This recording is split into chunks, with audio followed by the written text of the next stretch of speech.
그 셰익스피어의 그 비극, 4대 비극 중에 하나인 오셀로라는 그 이야기가 있습니다. 이게 흑인 장군 이 오셀로의 부하 이아고라는 사람이 그 자기 장군 그 오셀로가 성공한 것을 좀 약간 배아파해요. 그리고 미모의 아내를 그 백인 아내를 이렇게 얻게 되는 그 모습에 그 부하 이아고가 아주 불만을 품게 됩니다. 시기하는 마음을 품게 되죠. 그런데 이 오셀로가 자기 말고 다른 부하인 카시오를 더 총애하여 부관으로 삼게 되자 이의 시기심이 그냥 폭발을 합니다. 그래서 어떻게 하냐면 이 오셀로에게 거짓말을 합니다. 그 오셀로의 아내 테스테모나가 그 카시오, 부관으로 삼은 카시오하고 내연 관계라고 거짓말을 합니다. 그런데 이 오셀로는 자기가 흑인임에도 불구하고 그리고 인종과 신분의 차이를 무릅쓰고 흑인인 자기를 선택했던 그 아내의 사랑을 의심하게 됩니다. 그 말을 듣고 그리고 그 카시오와 같은 그 그녀와 집안과 출신 성분이 비슷한 카시오를 사랑하는 것이 그럴 수도 있겠다. 당연하겠지 하면서 오해하고 그 시기심이 막 커져서 결국 그것이 분노가 되어서 폭발합니다.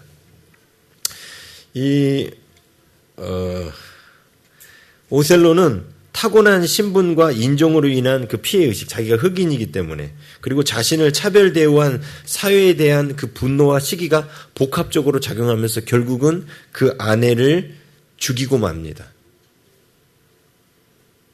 그런데 나중에 뒤늦게 이 모든 것이 이아고의 계략이었던 사실을 알게 되고 그 아내에 대한 그 미안한 마음 때문에 스스로 목숨을 끊습니다. 이 오셀로라는 그 셰익스피어의 이 작품을 보면 인간 안에 있는 시기심에 대해서 다루고 있어요.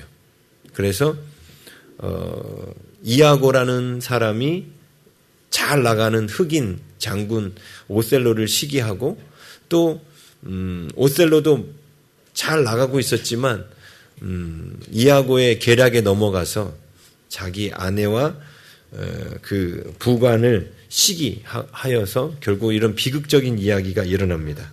그런데 이런 시기심으로 말미암아 자기도 망하고 가족도 망하고 이런 이야기들이 먼 나라 이야기가 아니라 바로 우리 삶 가까이에 있는 이야기입니다. 중세의 수도사들이 그 자신 안에 있는 죄를 이렇게 찾으면서 인간을 파괴시키는 심각한 죄 7가지를 내면 안에 있는 7가지의 죄들을 찾을 때에 그 중에 하나가 바로 시기심입니다. 우리 그 잠언 말씀에도요.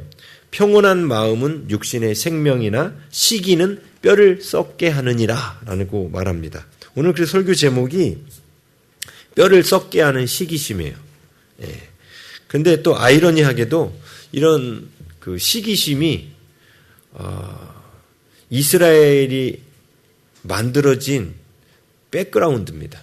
자, 지금 야곱의 12아들이 그 태어나는 이야기들이 기록되어 있죠. 근데 이 12아들이 태어나는 이 이야기의 시작이 그런 시기심으로 시작한다는 거예요. 그리고 이 12아들의 마지막 아들이 태어나는 것까지 계속해서 인간의 시기심이 그 속에서 작용하고 있습니다. 자, 이스라엘은 시기심에 의해서 만들어진 어떻게 보면 정말 혼돈과 공허의 그런 민족입니다. 그런데 하나님께서 그런 시기심으로 시작된 이 나라를 나중에 회복시키시죠. 이스라엘의 12아들의 관계가 대단히 안 좋아요. 이 시기심 때문에. 오늘 그 본문에 보면 30장 1절에 라헬이 자기가 야곱에게서 아들을 낳지 못함을 보고 그의 언니를 시기하여 이렇게 나오죠. 이 시기라는 단어가 카나라는 히브리어 단어인데 이 단어가 딱 3번 쓰여요. 창세기에. 옛날에 그랄 사람들이 이삭을 시기했던 거 그때 한 번 쓰이고요. 그다음 여기 한 번 쓰이고 또 한 번 쓰이는 게 언제냐면 37장 11절입니다. 이게 뭐냐면 요셉의 형들이 요셉이 꾼 꿈 때문에 요셉을 시기했다라고 나와요. 그러니까 지금 이 시기심이 계속해서 야곱의 집안에서 자라나서 결국은 이 시기심이 자기 가족을 죽이고 구덩이에 빠뜨려서 죽이는 그런 이야기로 커져가게 되는 것을 봅니다. 근데 이게 이렇게 그 시기로 시작된 자식들 12아들들의 나라가 결국은 어떻게 회복되냐면 요셉 이야기를 통해서 회복되는 거 아시죠? 그래서 그 요셉이 바로 예수 그리스도에 대한 예표입니다. 요셉이 구덩이에 내려가고 애굽에 끌려가는 그 모습이 사망 가운데 내려가서 마귀의 권세 가운데서 예수님이 사흘 동안에 계셨다가 예수님의 부활, 그 요셉이 총리가 되는 거죠. 그 부활을 통해 가지고 우리를 건져 주시는 것처럼 요셉이 그 애굽의 총리가 돼서 이스라엘 그 나머지 형제들을 살려주는 이야기로 그렇게 전개가 됩니다. 예, 그렇지만 어쨌든 우리가 이제 이 본문을 통해서 시기심이 우리를 어떻게 파괴하는지를 좀 보려고 합니다. 여러분, 교회에 오면 사실 잘한다 칭찬도 듣지만 우리 안에 있는 죄를 많이 지적받아요. 그렇죠? 우리 안에 있는 죄를 성경을 통해서 우리 안에 있는 죄를 자꾸 들여다보게 되는데 왜 이렇게 자꾸 죄를 들여다보아야 되냐면 우리들 안에 있는 죄가 물론 우리가 예수 그리스도를 영접하고 하나님의 자녀가 되었음을 믿는 자들은 더 이상 그 죄 때문에 지옥에 가지는 않습니다. 그런데 우리 안에 여전히 남아있는 그 죄악의 모습들이 나의 인생을 파괴하고 나의 인생에 하나님이 가져다 주시는 복을 다 빼앗아 가기 때문에 내 안에 어떤 죄가 있는지를 발견해서 그 죄를 숨겨진 나도 느끼지 못했던 그 죄를 발견해서 그 죄를 해결하면 그만큼 내가 이 땅에 살면서 많은 유익이 있는 거예요.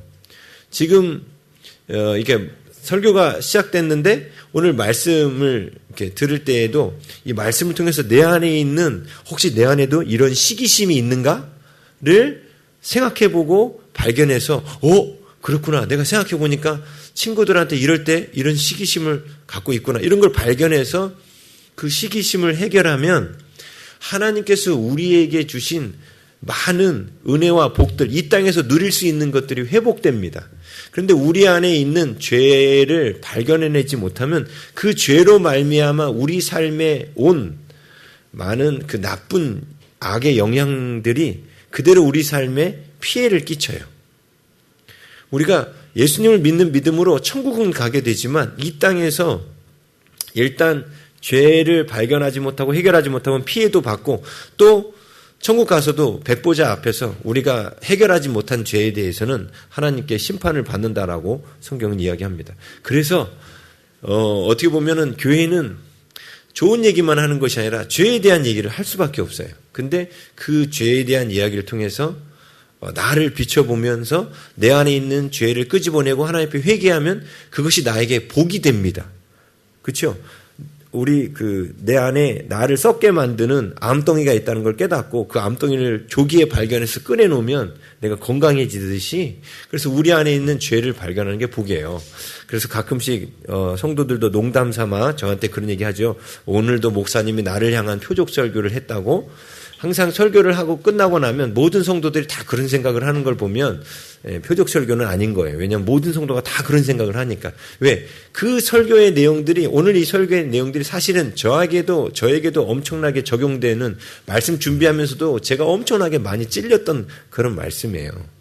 자, 오늘 우리 야곱의 그 부인 레아하고 라헬 이야기가 또 등장하죠. 조금 답답하기도 하고 조금 좀 이 이야기를 읽고 있으면 가슴이 좀 깝깝해 오는 걸 좀 느껴요.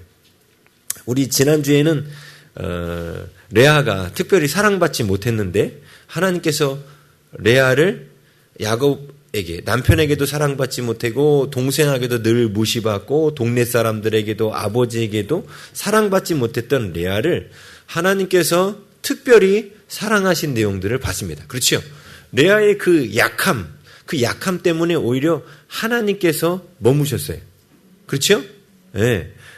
그런데 이게 계속 하나님의 그 은혜와 사랑이 레아 안에 머물렀으면 좋겠는데 그렇지 못했습니다. 자, 오늘 본문에 보면 레아는 벌써 4명이나 자식을 낳았죠. 예? 근데 라헬은 자식을 못 낳는 거예요. 그래서 아들을 낳지 못함을 보고 언니를 시기하여 자기 남편 야곱한테 가서 이렇게 얘기하죠. 내게 자식을 낳게 하라! 이게 뭐예요? 내가 아이를 낳게 해도 하고 지금 남편을 쪼르는 거죠. 예?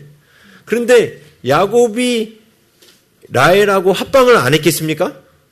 합방을 했는데도 자식이 안 생기는 거죠, 이거는. 그렇죠? 예. 그러면서 라헬이 뭐라고까지 말했냐면, 나에게 자식을 낳게 하라!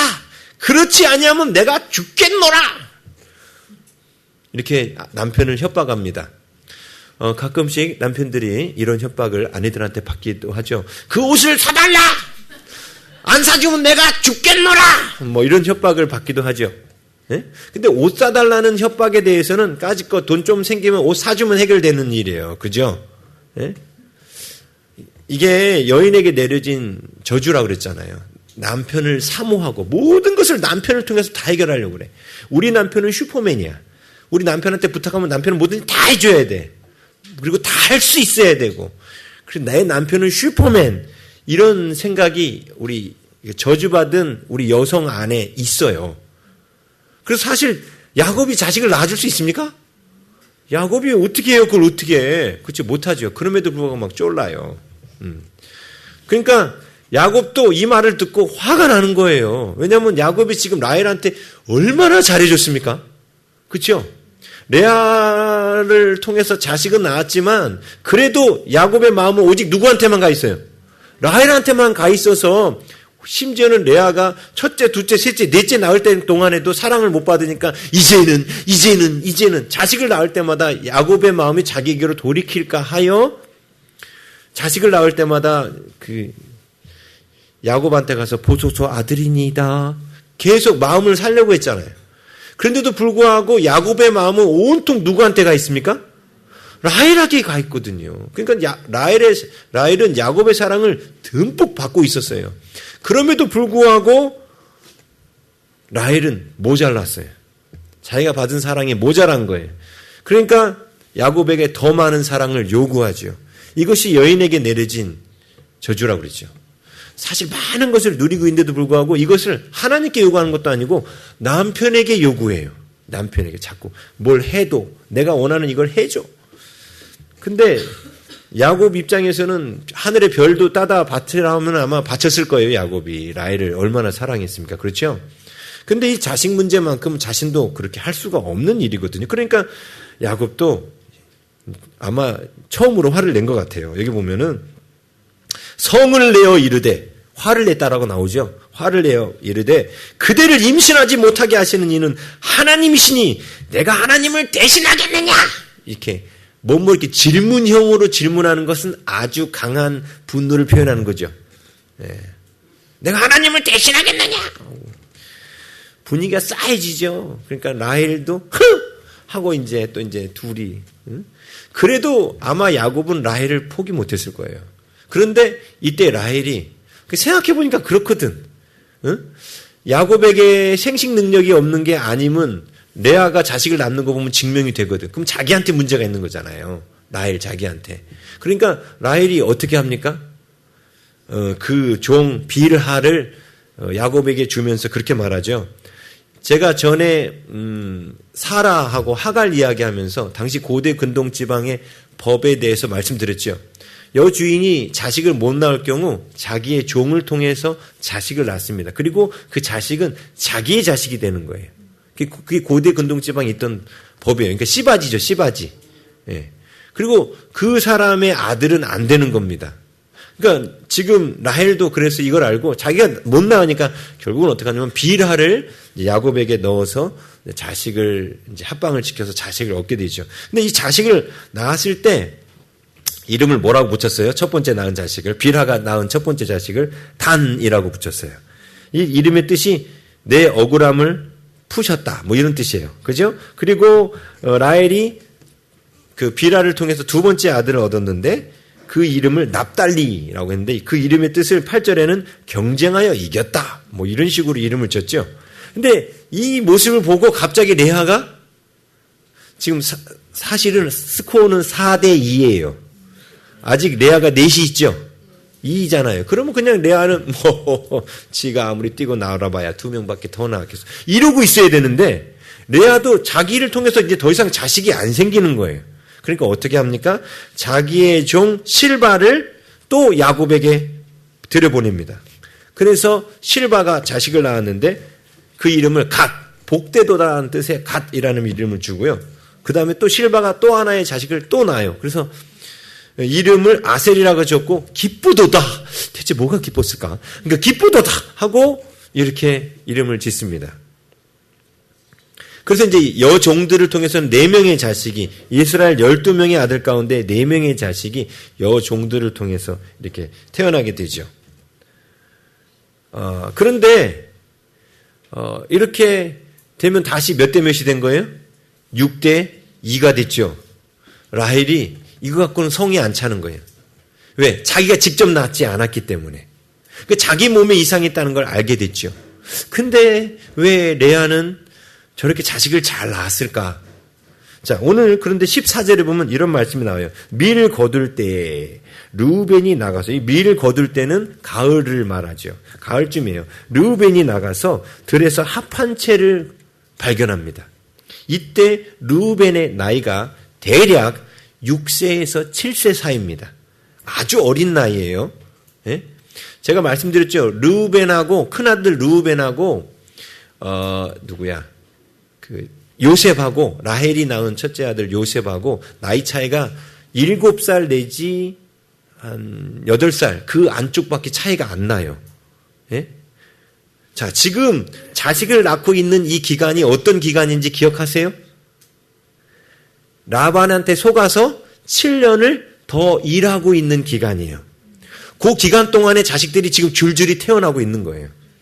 예? 자식들이 줄줄이 태어나고 있는 거예요. 근데 르우벤이 나가서 합한 채를 구해요. 이 합한 채가 뭐냐면 쉽게 말하면 여성이 그 임신을 돕는 어떤 특별한 약초였습니다.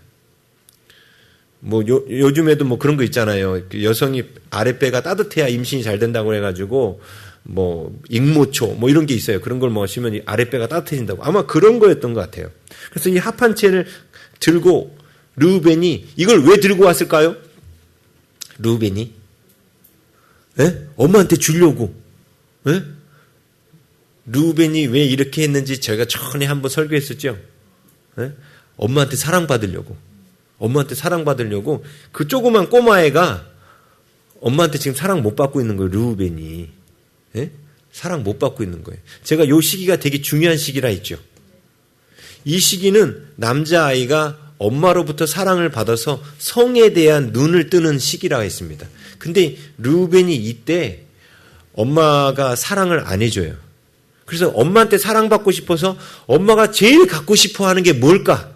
그걸 생각하고 있었죠. 근데 엄마는 뭘 갖고 싶어 했어요? 자기가 이 레아의 마음에는 아직도 자식을 더 낳고 싶어 하는 마음이 있었던 거예요. 그렇죠? 그래서 왜 내가 자식을 더 낳지 못하지? 그 합한채라는 게 있으면 자식을 더 낳는다는데 합한채를 좀 있었으면 좋겠다. 요 고민을 누가 들은 거예요? 르우벤이 들은 거예요. 르우벤이 그 엄마한테 잘 보이면 그 합한채를 구해다 주면 엄마가 자기를 이뻐해 줄 거라 생각했겠죠. 그래서 르우벤은 들판을 다니면서 늘 합한채만 찾고 다녔던 거예요. 엄마한테 사랑받고 싶어서. 그런데 왜 르우벤이 엄마한테 사랑을 못 받았죠? 예? 레아의 마음이 온통 누구에만 가 있었어요? 야곱에게 사랑받으려고 야곱에게만 가 있었어요. 그래서 르우벤이 사랑을 못 받은 덕에 뭐가 생겼다 했어요? 바바리맨이 됐다고 그랬죠. 성에 대한 잘못된 왜곡이 르우벤에 와서 나중에 르우벤이 바로 그 빌하와 간통하게 됩니다. 빌하와 간통하게 돼요. 나중에 또 요셉 이야기하면서 또 말씀을 드릴게요. 빌하와 간통하게 돼요. 그 이유는 엄마한테 사랑을 받아야 할 시기에 사랑을 못 받았기 때문에 성에 대한 왜곡된 생각이 들어와서 성적인 어떤 그런 것들을 절제할 수 없는 사람이 되어버린 거예요. 루벤만 그런 게 아닙니다. 레아의 아들들이 다 그렇게 되었습니다. 우리는 나중에 유다가 자기 며느리 다말과 관계를 갖는 것을 알게 되지요. 그때 유다는 어떤 낯선 성읍에 가서 창기를 찾았던 거예요. 그게 다말이었죠. 근데 레아의 자식들이 다 성적으로 약하다는 사실을 우리는 발견하게 돼요. 왜요? 레아가 자식들을 지금 사랑하고 있지 않아요. 자식들을 아끼지 않고 그런 문제가 있었습니다. 자, 그런데 이제 합판체를 들고 딱 들어왔더니 이거를 보고 라헬이 눈이 동그래진 거예요. 이게 무엇이요? 이거 여자가 애기 낳게 해주도록 돕는 약초라는데? 야, 그거 일리 가져와. 그랬더니, 아니에요! 이거 우리 엄마 갖다 줄 거예요! 하고 루벤이 그랬겠죠. 그쵸? 그 꼬마애가, 이것이 조그만 것이, 엄마! 하고 이제 레아한테 간 거예요. 그랬더니 이제 레아가 화가 나가지고, 네 뭔데 내 아들한테 뭐라 그래? 그랬더니, 언니, 언니 괜찮아. 그러지 말고, 루벤이 갖고 온 그 합판체 있잖아. 그거 나한테 좀 넘겨주면 안 될까? 그러니까 그때 이 레아의 반응이 뭐죠? 15절. 레아가 그 얘기를 해. 네가 내 남편을 빼앗은 것이 작은 일이냐? 그런데 네가 내 아들의 합판체도 빼앗고자 하느냐? 자, 지금 레아는 라헬에 대해서 뭐라고 생각하냐면 자기 남편을 빼앗은 자라고 생각해요. 그렇죠? 둘 사이의 시기가 엄청나다는 걸 우리는 느낄 수 있어요. 지금 남편을 빼앗았다고 생각해요. 그러면서 이 합판체까지도 빼앗았냐? 근데 이때 라헬이 어떻게 제안하는가 보십시오.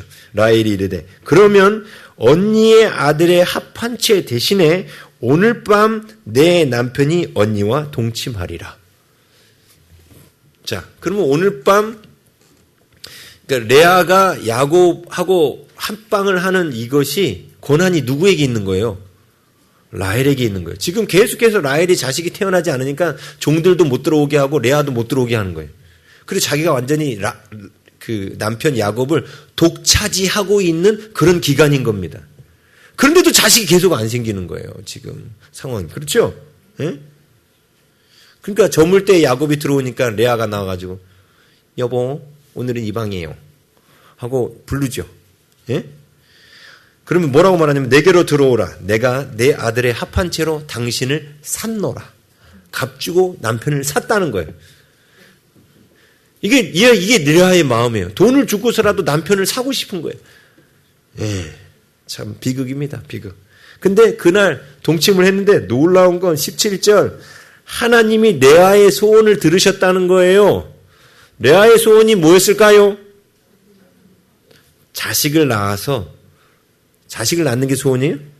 진짜 소원은 자식을 낳아서 남편의 사랑을 다시 찾고 싶은 거예요.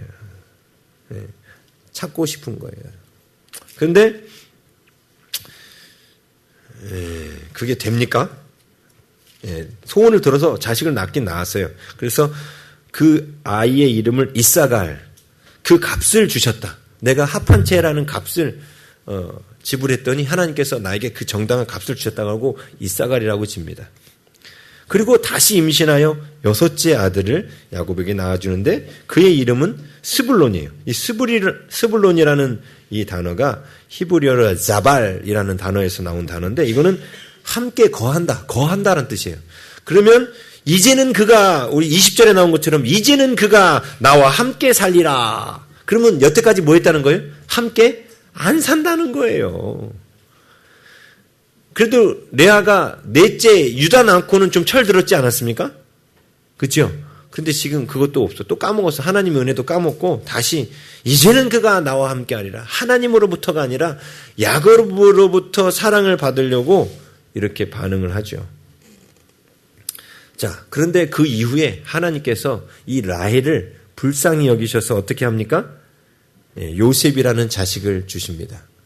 자, 오늘 이 이야기 속에서 우리는 이 시기에 대한 것을 묵상해 볼 수 있어요. 이 시기라는 이 단어가 국어 사전에서는 이렇게 나옵니다. 남이 잘 되는 것을 시샘하고 미워하는 마음.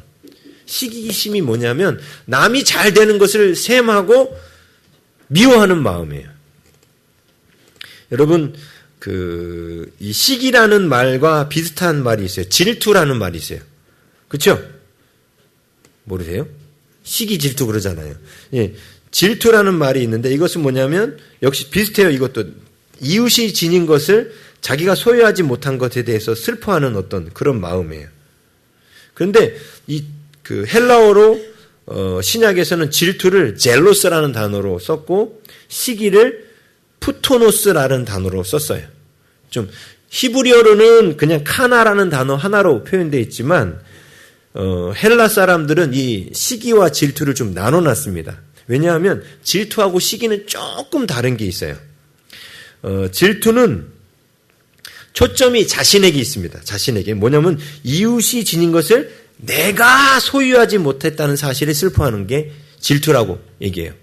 그런데 푸토노스, 시기라는 말은 자기가 갖지 못한 것을 이웃이 가졌다는 사실에 슬퍼하는 거예요. 그러니까 초점이 상대에게 있어요.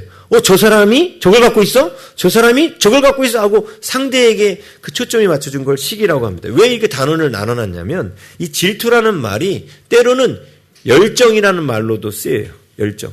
쉽게 말하면 내가 자신에게 초점이 맞춰지면서 자신의 부족한 걸 발견하면 이걸 어떻게 해요?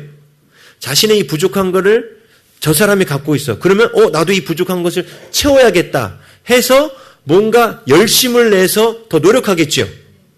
그래서 적절한 말이 될지 모르겠지만 남과의 비교를 통해서 자기의 부족한 것을 발견하면 이게 자기한테 열정이 돼요. 친구가 이 식스팩이 있는 거야. 네? 그걸 발견했을 때 시기하는 마음이 생기겠죠. 저놈은 식스팩인데 나는 왜 똥 빼지? 그렇죠? 네? 그러면 요 시기하는 마음은 이게 질투가 되면 어떻게 되냐면 그래? 그럼 나도 식스팩 만들어야지 하고 운동을 해서 식스팩으로 나아가는 좀 긍정적인 방향으로 나아갈 수 있는 게 질투라면 시기는 그런 마음이 없어요. 내가 가질 수도 없는 거야. 내가 아무리 노력해도 식스팩은 노력하면 가질 수 있잖아요. 근데 아무리 노력해도 가질 수 없는 것을 갖고 있을 때 갖는 그런 감정을 시기라고 표현하는 거예요. 그러니까 누가 천재적인 머리를 갖고 있는 거예요. 그건 내가 아무리 노력한다고 해도 가질 수 없잖아요. 외모가 클레오파트라 뺨치는 외모를 갖고 있어. 그건 아무리 요즘 노력하면 가질 수 있구나. 예, 돈 많이 투자하면 저기 강남에서 해줍니다. 그것도. 예. 근데 이제 머리 똑똑한 건 그게 안 되잖아요. 그죠? 그건 노력해도 안 되는 거예요. 그거는. 머리 똑똑한 건. 그러니까 그때 갖는 마음을 시기심이라고 이렇게 표현합니다. 그런데 지금 라헬이 이 시기심을 갖게, 언니를 시기한 이유가 뭐예요? 네? 자, 시기심의 시작은 어떻게 시작하냐면요.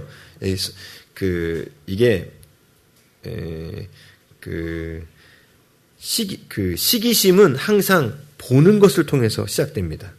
토마스 아퀴나스라는 사람이 그렇게 얘기했어요. 시기는 보는 것을 통해서 시작된다고. 오늘 30장 1절 보십시오. 우리의 시기심이 언제 출발하느냐? 자, 보세요. 라헬이 자기가 야곱에게서 아들을 낳지 못함을 뭐하고? 보고. 이 보다는 단어가 정말 말 그대로 보다라는 뜻이에요. 보다. 야곱에게서 아들을 낳지 못함을 깨닫고가 아니라 보다라는 단어를 썼어요. 시기심은 이렇게 보는 것으로부터 시작해요. 남이 나보다 더 많은 것을 가졌다는 사실을 보는 것으로부터 시기심이 시작됩니다. 보고 나서 그 다음에는 뭘 해요? 자기와 비교하기 시작해요. 자기 안엔 그것이 없거든요. 그래서 지금 라헬이 봤더니 사실은 객관적으로 라헬이 얼굴도 이쁘고 머리도 똑똑하고 야곱에게 사랑도 받고 가진 게 꽤 많아요. 그런데 지금 뭘 봤냐면 레아에게 4명의 아들이 있는 것을 본 거예요. 그리고 자기는 자식이 없는 것을 본 거죠. 이것 때문에 시기가 시작된 거예요. 그렇죠? 이렇게 시기는 보는 것으로부터 시작돼요. 자, 그리고 이때 시기한 대상이 누굽니까? 여러분, 송중기 시기하는 남자들이 있을까요? 거의 없습니다. 시기는 대부분 가까운 친구나 가족들 안에서부터 시작되는 거예요. 가족들한테도 형제끼리, 친구끼리, 그러니까 가까운 관계에 있는 사람에 대한 마음에서부터 시기심이 시작됩니다. 그렇죠? 예, 지금 라헬이 지금 언니 레아를 시기했는데 왜 시기를 했는가? 시기한 원인을 우리가 빌하가 낳은 자식들의 이름을 보면 알 수 있어요. 왜 그 이름을 라헬이 붙여줬잖아요. 첫 번째, 단. 뭐라고 쓰냐면 단의 이름이 뜻이 뭐예요? 억울함이에요. 억울함.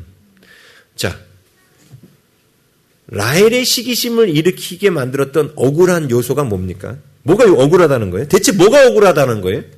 한번 생각해 보세요. 뭐가 억울하다는 거예요?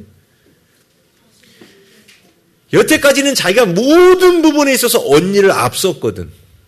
결혼 전까지만 해도 모든 부분에 있어서 자기가 언니를 앞섰죠. 근데 막상 결혼해서 애를 낳는 과정 가운데는 언니에게 뒤처지기 시작한 거예요. 이게 억울했던 거예요. 그렇죠? 자기보다 못난 언니가 자식을 낳고 자신은 자식을 낳지 못했다는 이 사실이 억울했던 거예요. 그래서 이름을 빌하가 낳은 아들의 이름을 억울하다라는 이름으로 억울함을 풀어주셨다라는 이름으로 단이라고 지은 거예요. 억울함을 풀어주셨다. 하나님이 억울함을 풀어주신 거 맞아요? 아니죠. 이거 자기 관점에서 지은 이름이에요. 단. 그렇죠? 그리고 그 뒤에 납달리라는 이름이 지은 이름 뜻이 뭐예요? 크게 경쟁하여 이겼다. 경쟁하다라는 뜻이라 했잖아요. 근데 경쟁에서 본인이 이겼다는 거예요. 대체 뭘 이겼다는 거예요? 레아하고 싸워서 대체 뭘 이겼다는 거예요? 스코어로도 아직 4대2구만. 그런데 이게 뭐냐면 내가 부족한 게 있었는데 자식 못 낳는 것만 라헬에게는 부족했잖아요. 근데 어찌됐든 간에 종을 통해서 자식을 낳았으니까 쌤쌤이야 하고 이겼다라고 생각한 겁니다. 그렇죠? 그렇지만 이 시기심은요 끝이 없어요. 비록 빌하를 통해서 자식은 낳았지만 라헬은 자기가 직접 낳지 않았기 때문에 이 시기심의 불꽃은 꺼지지 않습니다.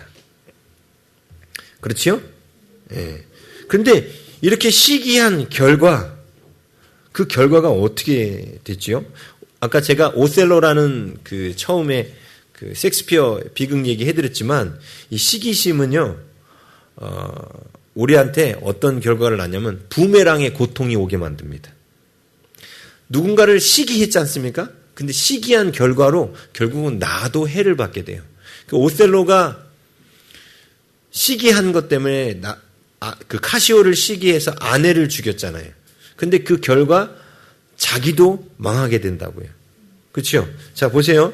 지금 라헬이 레아 언니를 시기해가지고 결국은 한 방법이 뭐냐면 빌하를 준 거예요. 근데 빌하라는 여종을 야곱에게 줌으로 말미암아 야곱에게는 아내가 3명이 되는 거예요. 그렇죠? 그러면 야곱에게 아내가 3명이 되면 그만큼 라헬 입장에서도 야곱과 같이 지낼 수 있는 시간이 빼앗기는 거예요. 그렇죠? 그랬더니 또 나중에 레아도 시기심으로 또 어떻게 해요? 실바를 줬잖아요.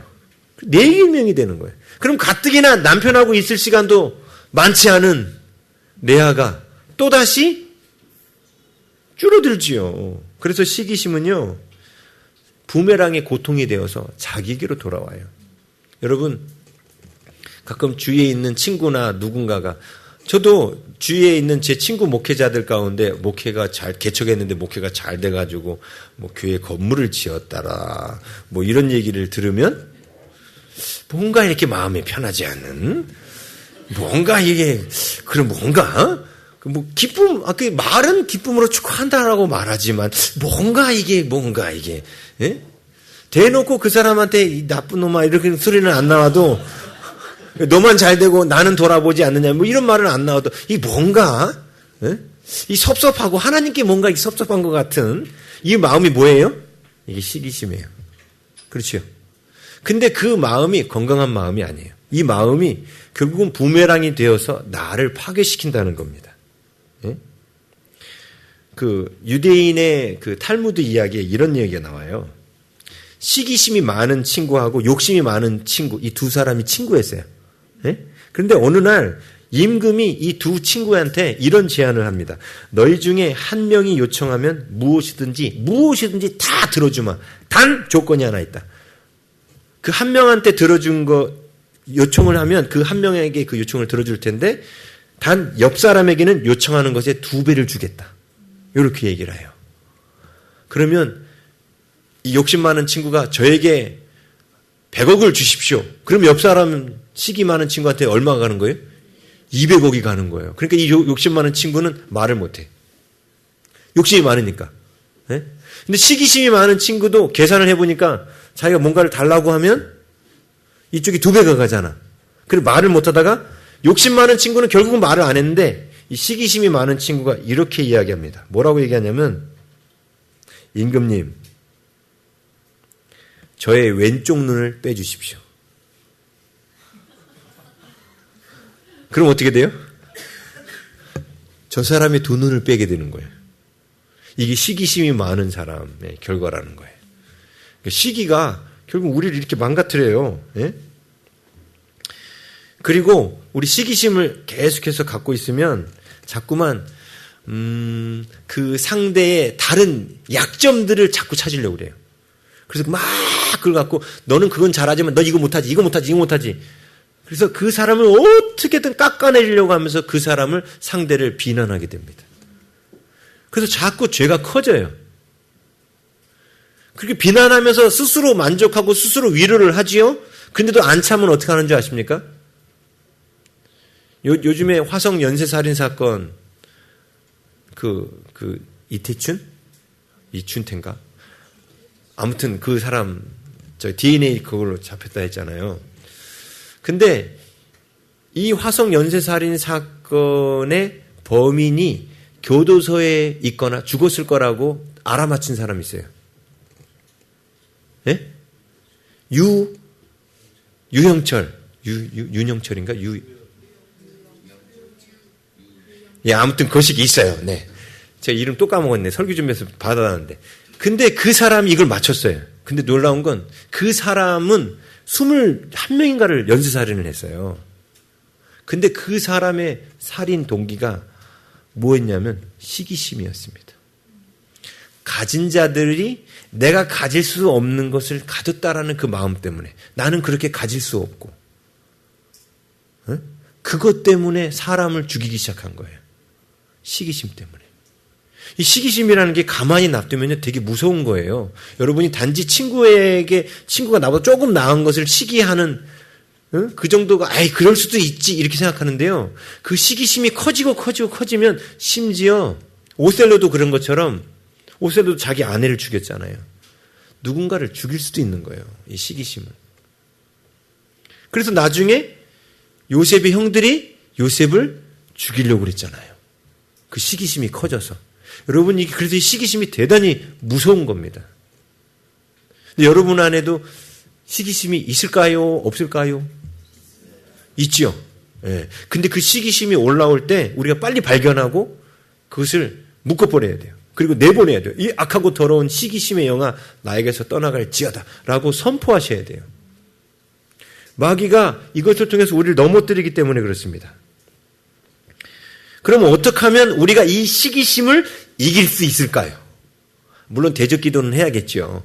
근데 대적 기도를 할 때 항상 우리 말씀의 근거에서 싸워야 된다 했죠. 예? 자, 시기심을 이기는 방법은 뭐냐면요. 첫 번째는 뭐냐면 하나님의 무한하심을 기억하는 거예요. 시기심을 이기는 방법. 이게 오늘 제일 중요한 설교 주제예요. 시기심을 이기는 방법은 하나님의 무한하심을 기억하는 겁니다. 보십시오. 사람들은 선의 총량이 무한함을 몰라요. 쉽게 말하면 누가 뭔가를 많이 가지면 그만큼 내가 못 가질 거라고 하는 생각을 갖고 있습니다. 학교에서 갑자기 같은 클래스메이트에 있는 그 친구 하나가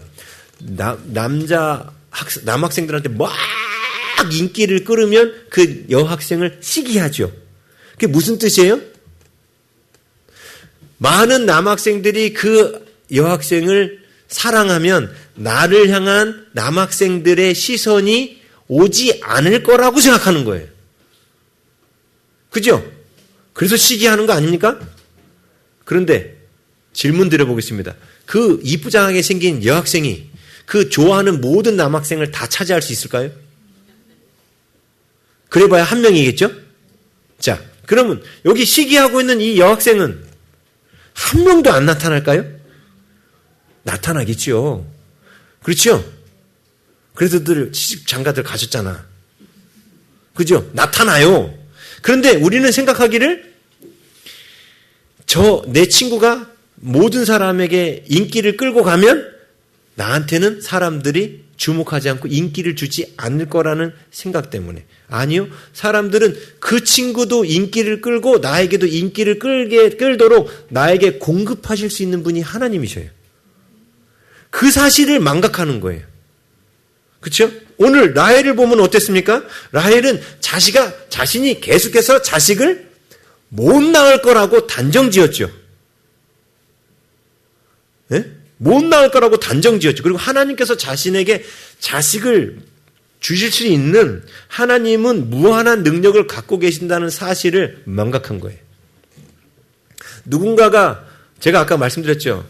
제 아는 주위의 목사님들이 교회도 짓고 교회도 이렇게 성도들도 많아지고 그러면 시기하는 마음은 왜 비롯됐냐면 나는 계속 이 모양 이 꼴로 있을 것이다. 이런 생각으로 오는 거라고. 그렇죠. 근데 하나님은 어떤 분이에요? 나에게도 풍성히 공급하실 수 있는 분이라는 거예요. 그 사실을 기억해야만 우리가 시기심에서 벗어날 수 있습니다. 그렇죠? 생각해보니까 그러지 않습니까? 근데 마귀가 요거는 딱 놓치게 만드는 거예요. 그리고요, 이 세상에 있는 남자들이 다 내가 길거리 걷고 있는데 내 친구만 바라보고 있어도요, 나도 얘도 결국은 한 명의 남자하고 결혼할 거거든. 그렇지 않아요? 예, 그러니까 시기할 필요 없어요. 예? 뭐 아무리 이쁘다고 저기 누구야 고소영이 10명하고 결혼했어요?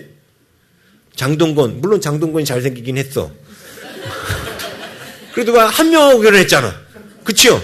근데 제가 보니까 못생긴 여자들도 잘생긴 남자하고 결혼하는 거 많아요. 그게 중요한 게 아니에요. 얼굴이. 남자들은요, 여자들 처음에는 연애 시절에는 얼굴 보지만 남자들이 진짜 결혼할 때 보는 건 얼굴이 아니에요. 이 여자하고 평생 같이 살까 안 살까는 그걸 보지 않아요. 물론 여러분들은 제가 얼굴 보고 결혼했다고 그렇게 생각하실 수 있으시겠지만, 왜냐 제 아내가 이쁘게 생겼으니까. 근데 꼭 남자들은 그런 것만 보고 결혼하는 게 아니에요. 왜? 평생 살 사람은 이쁘다고만 평생 살 수 있는 게 아니라 이렇게 시기심이 많은 사람하고 평생 살 수 있을까요? 못 살아요. 오히려 시기심이 많은 사람은 같이 못 삽니다. 자, 그래서 하나님의 그 무한하심을 기억하는 게 우리의 시기를 이길 수 있는 방법이고요. 그 다음에 두 번째로 우리가 시기심을 이길 수 있는 방법은 뭐냐면 하나님이 나에게 주신 것을 바라보는 거예요. 하나님이 나에게 주신 것. 레아에게는 뭐가 있었어요? 4명의 아들이 있었습니다. 그리고 4번째 유다를 낳으면서 깨달았잖아요. 하나님이 나를 사랑하시는구나. 하나님이 나를 사랑하신다는 것을 기억해야 되는데 레아가 이걸 기억을 못한 거예요. 사실 저도 대단히 시기가 많을 법한 사람이었어요. 시기가 많았고. 왜냐하면 저는 어릴 적에 너무나 가난하게 커서 돈 많은 애들을 보면 항상 시기했습니다. 니는 뭐 네가 잘나서 그렇게 돈이 많으냐? 네가 부모를 잘 만나서 돈 많은 부모 만나서 돈이 많지. 하고 친구들을 시기했어요. 제 안에 시기심이 엄청나게 컸어요. 물론 저보다 잘생긴 얼굴을 본 애들 모두 뭐 시기가 있긴 있었지만 그래도 그거보다는 저는 돈에 대해서 좀 많이 시기했던 것 같아요. 그런데 생각해 보니까 제가 다른 사람보다 제가 더 갖고 있는 게 없더라고요. 제가 어릴 적에 생각해 볼 때는 아무것도 없더라고요. 남보다 더 가졌다고 생각하는 게 아무것도 없더라고요. 그러니까 이 누군가를 바라보면서 뭔가 가진 자를 바라보면서 늘 시기심으로 갖고 있으니까 늘 제 삶이 억울한 거예요. 라헬도 그랬죠. 억울했다고. 사실 라헬이 억울할 일이 있습니까? 여러분이 볼 때 제가 억울할 것 같아요? 그렇게 생각 안 하시죠? 목사님처럼 다 갖춘 분이 뭔 억울할 게 있어요. 참, 목사님 욕심도 많으시네. 근데 제가 그랬어요. 제 인생이 너무 억울했어요. 늘 누군가하고 시기하면서 비교하다 보니까 없다고 생각하고 늘. 그런데 나중에 바라보기 시작했죠. 하나님을 만나고 나서 하나님이 저에게 주신 좋은 것들을 묵상하기 시작한 거예요. 그랬더니 봤더니 제가 장동건만큼은 못생겼어도 그래도 옥동자보단 낫게 생겼잖아요. 그렇죠? 그게 감사하더라고. 그죠? 뿐만 아니라 하나님께서 저는 사실 저의 그 시기심을 무너뜨린 가장 큰 원동력, 지금도 어지간한 큰 교회나 뭐 이런 분들한테 제가 전혀 꿀리지 않게 만들어주는 제 안의 비법이 뭔지 아세요? 네? 제가 뭐 저기 사랑의 교회 오정현 목사님도 안 부럽고요. 저기 뭐 어디 큰 대형 교회 목사님들 그리고 친구들이 목회를 해서 뭐 교회를 크게 했다고 해서 별로 그렇게 크게 부러워하고 그러지 않아요. 근데 그렇게 부러워하지 않는 이유를 아십니까? 네? 저는요, 하나님 저에게 주신 것을 묵상하기 때문에 그래요. 뭐냐면 하나님이 저에게 깨닫게 하신 말씀 때문에 그래요. 전 이걸 너무 귀하게 생각하거든요. 그들의 설교, 큰 교회 목사님 설교책들 다 봐도 하나님이 저에게 깨닫게 하신 말씀보다, 물론 이거 저만의 또 착각이고 교만일 수 있지만, 저는 그 스스로 그렇게, 우와, 하나님 나에게 이렇게 주셨으니까, 그래, 하나님 나에게 이렇게 좋은 걸 주셨지. 그래, 난 그런 게 부럽지 않아. 예, 이게 제 착각일지 어떨지 모르겠지만, 여러분, 하나님께서 나에게 주신 것들을 계속해서, 나에게 주신 좋은 것들을 묵상하면요, 시기심이 생기지 않아요. 그는 이걸 안 갖고 있거든요. 저보다 더 좋은 것들을 갖고 있는 사람들이 있어요. 제가 물론 그들이 갖고 있는 그거는 갖고 있지 못해요. 그렇지만 그들은 제가 갖고 있는 이 좋은 것을 갖고 있지 않아요. 하는 것이 꼭 우리들 안에는 한 가지 이상 있습니다. 있어요. 물론 또 어떤 사람은 비교하죠. 내가 바이올린을 잘하는데, 이건 진짜 바이올린 잘하는데, 그렇다고 제가 장영주만큼 잘하지는 못하잖아요. 이게 또 시기심이죠. 제가 아무리 성경을 많이 알고 뛰어나게 안다고 해가지고 진짜 이 세상에 저보다 성경 더 많이 아는 분이 없겠습니까? 있지요. 그런 비교 말고요. 그래도 바이올린 못하는 사람 비해서 내가 바이올린을 할 줄 아는 거 아닙니까? 그렇죠? 그게 감사한 거예요. 못하는 사람에 비하면 나는 바이올린을 다룰 줄 알잖아요. 그럼 감사한 거예요. 꼭 나보다 더 많은 사람을 비교하면 또 시기할 필요가 없는 거예요. 지금 이만큼도 못 갖고 있는 사람들도 있기 때문에 내 안에 있는 것들을 바라보면서 하나님이 주신 것들을 바라보면서 감사하는 거죠. 1960년대 마틴 루터 킹 목사와 함께 미국의 흑인 민권 운동을 주도했던 말콤 엑스라는 사람이 이런 말을 합니다. 흑인들이 자신이 지닌 독특한 장점과 가치를 발견하고 감사하게 될 때, 자신이 가진 독특한 장점과 가치를 발견하고 감사하게 될 때, 즉 백인에 대한 시기와 적대의식에서 벗어나 검은 것이 아름답다는 생각으로 의식의 전환을 이룰 때에야 비로소 해방된 삶을 살 수 있다. 어떻게 보면 여러분, 하얀 얼굴이 좋은 거예요? 검은 얼굴이 나쁜 거예요? 그렇지 않죠? 검은 얼굴이 얼마나 좋은지 아십니까? 햇볕에 아무리 노출돼도 안 탑니다. 선크림 바를 일이 없습니다. 그렇죠? 그리고요, 검은 얼굴은요, 발견하기도 쉽습니다. 근데 이것을 자꾸 나쁘게 여기는 거예요. 우리 안에 주신 장점도 내가 단점으로 바라보기 시작하면 단점이 되는 거예요. 그러면서 자꾸 다른 사람의 것을 비교하면서 시기심이 생기는 거예요. 근데 자꾸 하나님께서 나에게 주신 좋은 것들을 보기 시작하는 거예요. 제가 또 말씀드렸잖아요. 제가 아무리 말씀을 깊이 들여다봐도 저보다 더 깊게 들여다보는 분이 있다고. 근데 이걸 또 비교하면 안 되는 이유가 누가복음 12장 48절에 이런 말씀이 있습니다. 알지 못하고 맞을 일을 행한 종은 적게 맞으리라. 무릇 많이 받은 자에게는 많이 요구할 것이요 많이 맡은 자에게는 많이 달라 할 것이니라. 잘 보세요. 만약 여러분이 바이올린이든 피아노든 뭐 공부든 재능이 많다라고 생각해 보세요. 예? 근데 자기보다 물론 더 많은 사람이 있어. 근데 그거 아세요? 나보다 더 많은 재능을 갖고 있는 사람한테는 주님이 어떻게 하냐면 더 많이 요구하셔요. 예? 지금 제가 갖고 있는 재능만큼만 하나님은 저에게 요구하시는 거예요. 이게 감사하죠. 그렇죠? 많이 가져봐야 피곤하다는 거예요. 네? 많이 가진 자에게는 하나님이 어떻게 하신다고요? 많이 요구하셔요. 제가 장동건 뺨치게 잘생겼어. 그러면 하나님이 요구하시는 게 더 많아지는 거예요. 힘들어지는 거예요. 요만큼 생겨서 그나마 다행인 거예요. 할렐루야. 예? 그래서 하나님 요만큼만 요구하시거든요. 그것도 감사한 거예요. 왜냐하면 하나님은 하나님의 심판 기준은 많이 줬는데 조금 남기면 심판받지만 요만큼 주신 것에서 요만큼 남긴 것은 심판받지 않고 칭찬받아요. 그러니까 여러분이 적당히 받은 것에 감사하십시오. 별로 아멘이 안 나오네. 여러분이 IQ가 한 200이 됐다. 근데 200이 됐는데 별로 이 사회에 별로 크게 공헌한 거 없이 죽었다. 그러면 5달란트 받은 거를 땅에 묻어둔 거와 같은 거예요. 그럼 하나님 앞에 혼납니다. 그렇죠? 그래서 적당히 받은 거에 감사하세요. 근데 제가 볼 때 여러분 적당히 받은 분이 없으세요. 아주 다 탁월하게들 받으셨어요. 할렐루야! 예. 그 다음에 또 중요한 게 있습니다. 우리가 시기심을 이기기 위한 중요한 건 뭐냐면 세 번째로 지체의식을 갖는 거예요. 우리가 한 몸임을 기억하는 거예요. 한 몸임을. 자, 레아와 라헬은 사실 둘 다 야곱의 아내였고 또 형제였잖아요. 자매였잖아요. 그렇죠? 그러면 그 사람이 잘 되는 것이 곧 내가 잘 되는 거예요.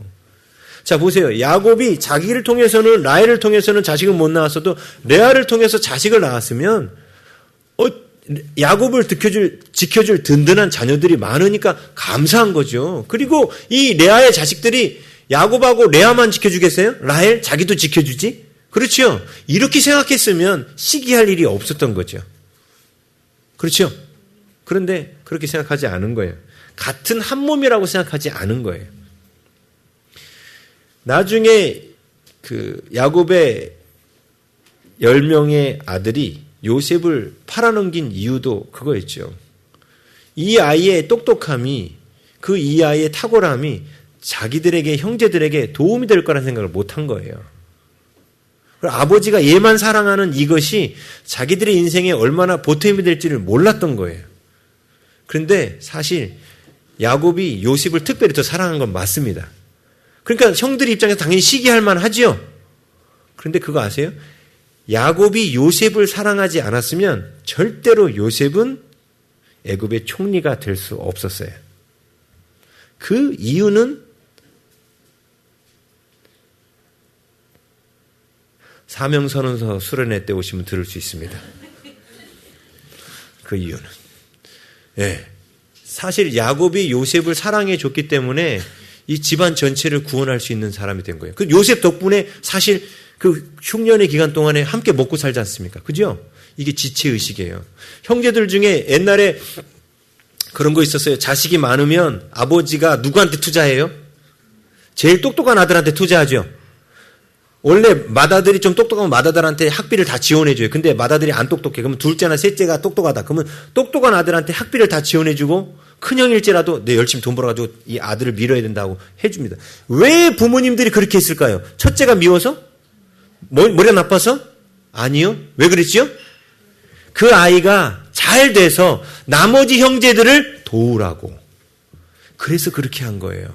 그런데 나머지 형제들은 시기심을 갖고 어떻게 생각해요? 아버지가 똑똑한 저놈만 사랑해! 하고 시기하는 거죠. 근데 아버지의 계산은 그게 아니었던 거예요. 엄마의 계산은 그게 아니었던 거예요. 부모님은요, 다 자녀를 사랑해요. 근데 그 자녀만 잘해준 이유는, 그 자녀가 공부하도록 계속 밀어준 이유는, 얘가 너무 잘해서 법대까지 가 나와서 이게 판검사가 될 것 같아. 그럼 얘라도 밀어가지고 얘가 잘 되면 동생들한테 조금이라도 나눠주는 게 있잖아.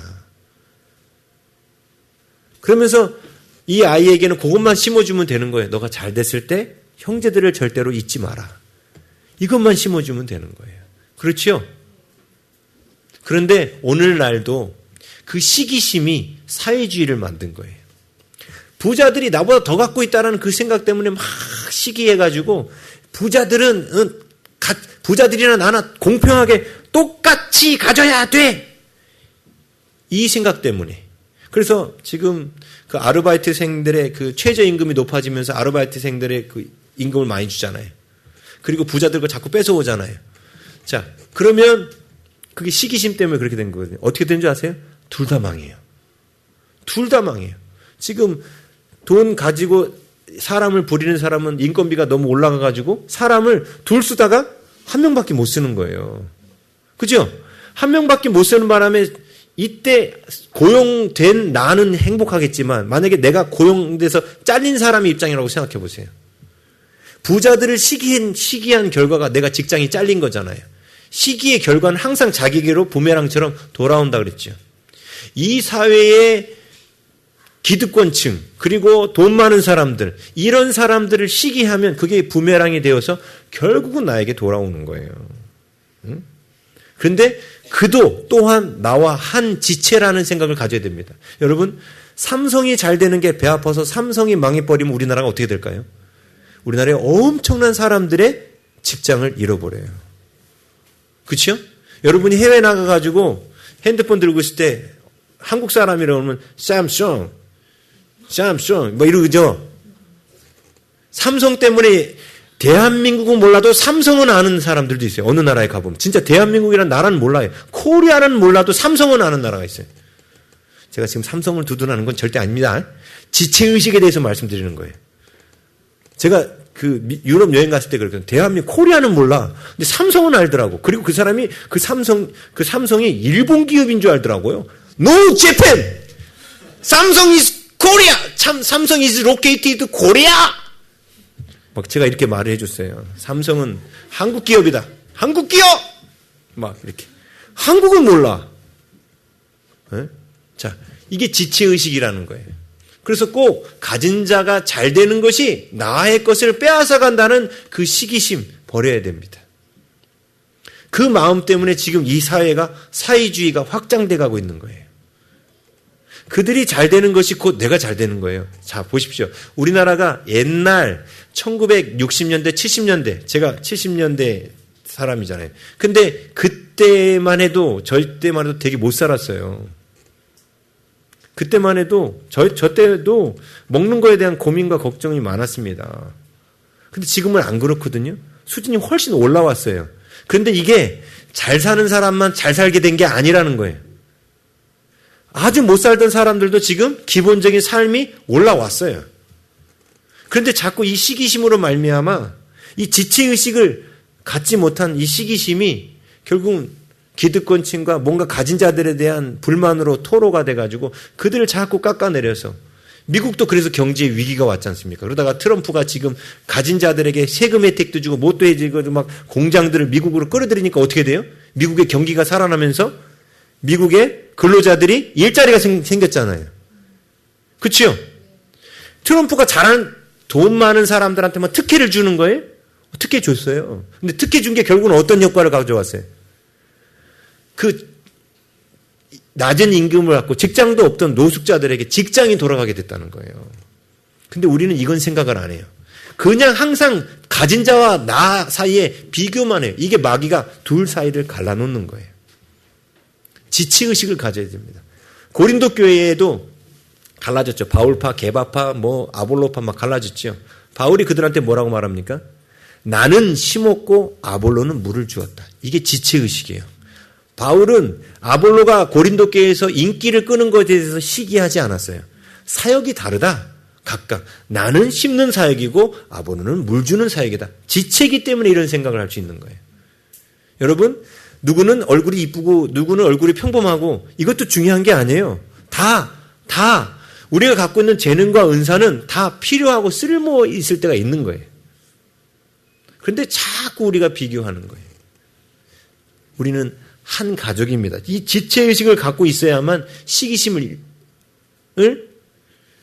극복할 수 있어요. 만약에 친구가 너무너무 얼굴이 이뻐. 얘를 시기해가지고 결국은 그 모함을 해가지고 나중에 들통이 나서 친구랑 사이가 안 좋아졌어. 근데 나중에 봤더니 이 친구가 탤런트가 돼버린 거야. 그래서 친구가 예능 프로그램에서 친구들을 부르는데 나는 안 불러. 이게 지체의식이 없어서 나온 결과죠. 내가 얘가 잘나고 이뻤을 때 그래 너 잘난 건 잘난 거야. 그래 난 친구가 잘난 친구를 둬서 난 기뻐. 이렇게 말했더라면 그 친구의 잘난 것을 함께 기뻐해 주었더라면 이 친구가 예능 프로그램에서 전화해가지고 친구 부르는 거 있죠. 누구 불렀겠어요? 자기의 잘됨을 기뻐해 줬던 친구를 부르지 않았겠습니까? 그렇죠? 멀리 보세요. 멀리 보세요. 내 친구의 잘됨을 기뻐해 주는 그것이 곧 나에게도 부메랑이 되어서 돌아온다는 거예요. 시기가 별로 좋은 게 아니죠. 그리고 마지막으로 사랑이 이 시기심에 대한 가장 궁극적인 대안입니다. 사랑. 사랑은요, 친구가 잘 될 때 기뻐하고 넘어질 때는 아파하는 거예요. 시기는 뭐냐? 친구가 잘 될 때 배 아파하는 거고, 심술이 뭐냐? 심술이라는 게 있어요. 심술이 뭔지 아세요? 심술에 대한 정의가 뭐냐면, 친구가 잘 될 때 슬퍼하는 것은 시기고요. 친구가 안 될 때 기뻐하는 게 심술이에요. 친구가 망할 때 기뻐하는 마음을 심술이라고 그래요. 그러니까 심술도 시기의 한 종류인 거죠. 근데 사랑은 그렇지 않아요. 친구가 잘 될 때 같이 기뻐해주고 친구가 안 될 때 같이 슬퍼해주는 거예요. 근데 여러분 둘 중에 어느 게 더 힘들 것 같습니까? 친구가 안 될 때 같이 슬퍼해주는 게 힘들 것 같아요? 친구가 잘 될 때 같이 기뻐해주는 게 더 힘들 것 같아요? 전자예요? 후자예요? 후자예요. 힘들 때 같이 슬퍼해주는 거는 할 수 있어요. 근데 친구가 잘 나갈 때, 잘 될 때 같이 기뻐해주는 것은요, 슬퍼해주는 것보다 더 힘들어요. 그래서 우리가 평상시에 어떤 훈련을 해야 되냐면 누군가가 잘 됐을 때 진짜 진심으로 자꾸 박수를 쳐주는 거예요. 그게 진짜 사랑입니다. 그 사랑만이 이 시기심을 극복하는 비결이에요. 그래서 오늘 성경 구절은 요절 말씀을 제가 로마서 12장 15절로 적어놨어요. 주보 한번 볼까요?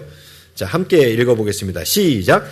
즐거워하는 자들과 함께 즐거워하고 우는 자들과 함께 울라. 이게 바로 시기심을 극복하는 가장 좋은 방법이에요. 즐거워하는 자와 곧 뭔가 좋은 일이 생긴 자와 같이 즐거워해 주라는 거예요. 그렇게 할 때 우리는 이게 돌아와요. 그 즐거움이 결국은 누구한테도 결국은 나에게도 돌아오게 됩니다. 저는 성경을 보면서 어떤 분이 또 그런 얘기 하시던데 정말 그래요. 성경은 정말 소설이 아닌 사실이라는 거예요. 이게 사실 우리들 사는 이야기거든요. 이 레아와 라헬, 비라와 실바, 이 야곱 집안에서 일어나는 일들이 정말 우리들의 이야기거든요. 그렇죠? 우리들 이야기죠. 네. 그래서 우리는 성경을 통해서 나를 비춰보는 거예요. 그래서 언제든지 우리 안에 있는 이 시기심이 올라올 때마다 내가 지금 내 친구의 잘됨을 시기하고 있구나. 주님 용서해 주세요. 저 안에도 저 친구가 없는 이런 좋은 게 있잖아요. 주님. 주님 저 친구를 제가 사랑하기 때문에 저는 같이 축하해 줄래요? 하고 택하라는 거예요. 그러면 우리의 삶이 놀랍게 풍요로워집니다. 아멘.